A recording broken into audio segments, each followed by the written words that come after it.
Let's cut straight to the chase. These are one of the hottest shoes of the season, without a doubt, and sometimes it's really hard for me to reach out across the oceans from Tokyo, Japan, where I've been living for 22 years, and find out what's going on in the sneaker world, the wider sneaker world, and what is hot and what's coming down the line that people are going to be interested in. Sometimes, I think this is going to be massive, and it turns out it's not, and maybe it's a wider general release and it's not as exclusive as I was expecting. Other times I'm like, meh, and then it turns out to be one of those massively hot shoes that everybody was interested in.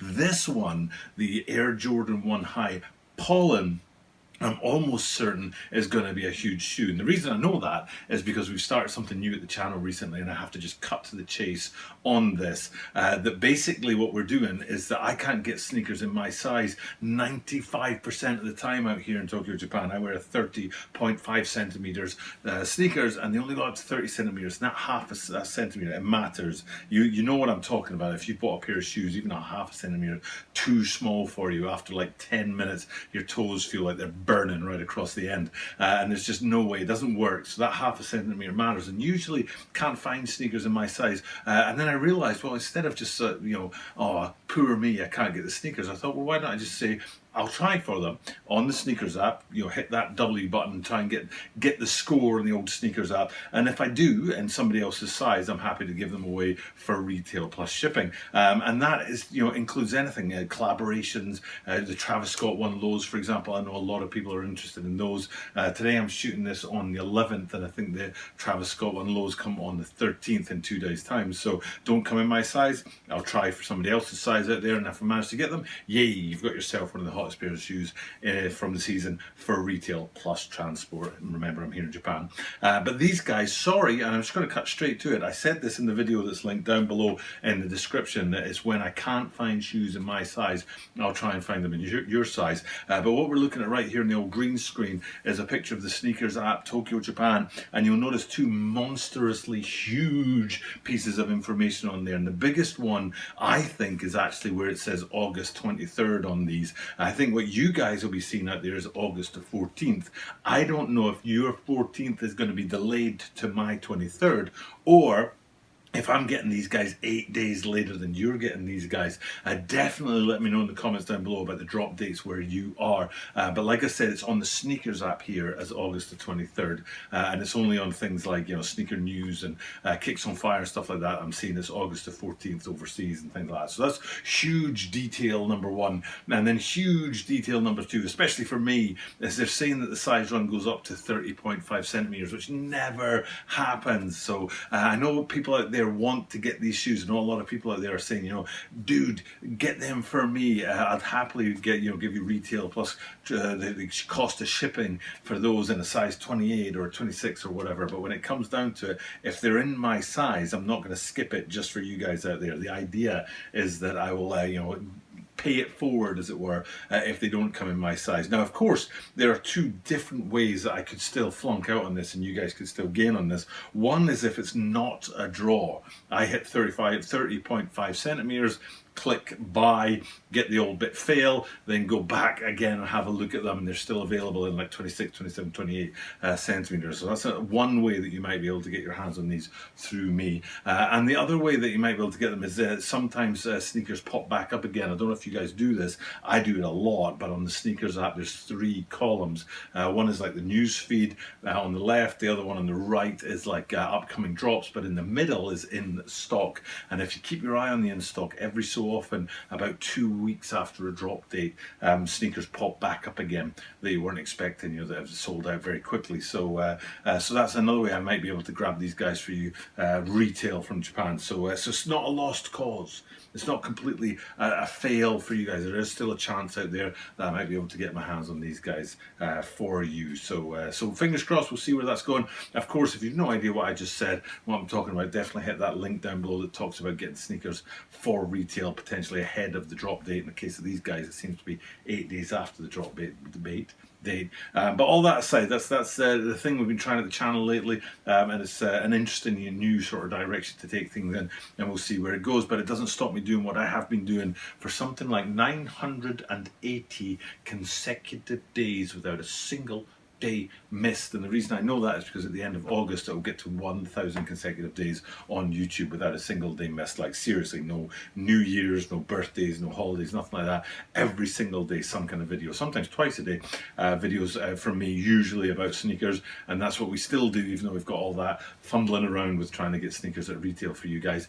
We still do what we do at the channel, which is to go through a shoe bit by bit and look at the details on it, especially ahead of the drop date, so you guys can know what's coming down the line. But these guys, I'm pretty sure just about everything that I'll be able to tell you about them, you already know, except one point. I'm pretty sure that this point here, not that many people will be actually paying attention to, but once you see it, you can't unsee it. And once you've seen it, you'll appreciate that you know it. So we'll go with my favorite part of the shoe, and then we'll get into the other parts of the shoe, especially the tumbled leather, because you know how I love my tumbled leathers. So basically the thing I really dig about this shoe is the tongue branding.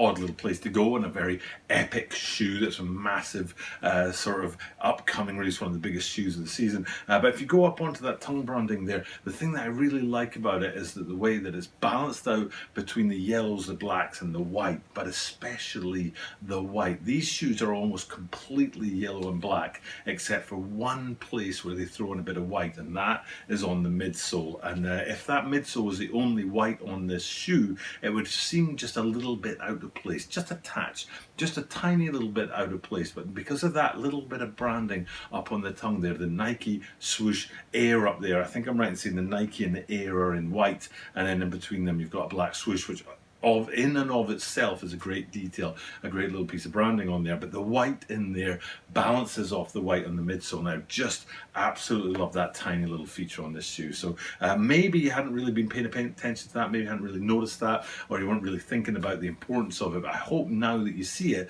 you're kind of like, you know what, that does create a bit of balance, this shoe. Bit of, what is it called? Feng shui. It's a bit like a bit of feng shui. So that's my favorite bit of the shoe. But there's two other bits in the shoe that I just absolutely love, and we'll go with that tumbled leather first. So basically the two major black panel players on the shoe, and we're talking about the midfoot and the toe panel, are done in tumbled leather. And if you're a regular at the channel, you'll definitely know how much I love my tumbled leathers, especially out of the Jordan 3 line. But it's a texture and a feel to leather that just really does it for me. I'm not a huge fan of patent leather, standard leathers, you know, whatever, of course. You know, are there even, what was it, the fours, the bred fours, Nubuck, that's the one I'm looking for. Nubuck, great, you know, but when it comes to really getting my juices pumping, it's the tumbled leather or nothing else. So I'm glad to see that in the black parts of these shoes, and then offsetting on that is the yellow parts that are in the smooth leathers as opposed to the tumbled leathers.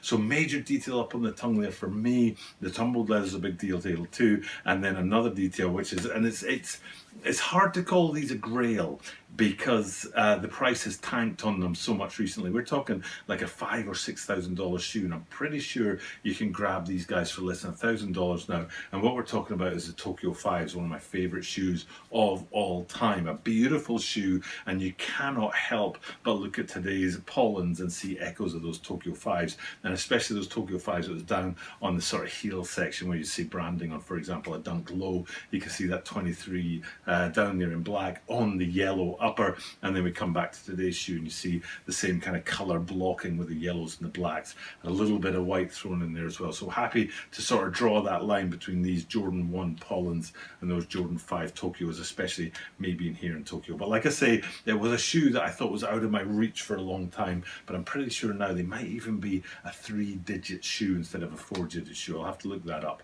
But that's pretty much everything on the shoe to look at. I suppose the wings logo is a detail worth getting into. This is a place where you've got multiple choices. It's a yellow ankle strap, flap on the side there, and they could have gone with yellow embroidered wings on there, or black embroidered, or you know, yellow, what would be embossed is the word I'm looking for. But what they've gone for, I think I'm right in saying, I don't think it's embroidered, I think it's a black embossed one, but it works very well with the colorway of the shoe, and I'm kind of glad they didn't do it with white.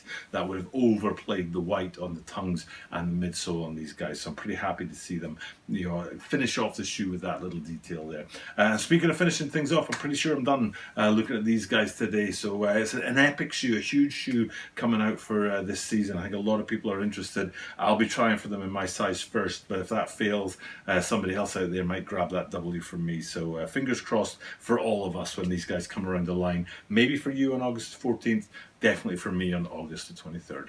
With that being said, it's time to wrap this one up and finish up another video for the day. I do this every single day, and I remind you of that at the end of every single video. I tell you that I do it every single day, and then I say every single day that you are guaranteed to see me tomorrow.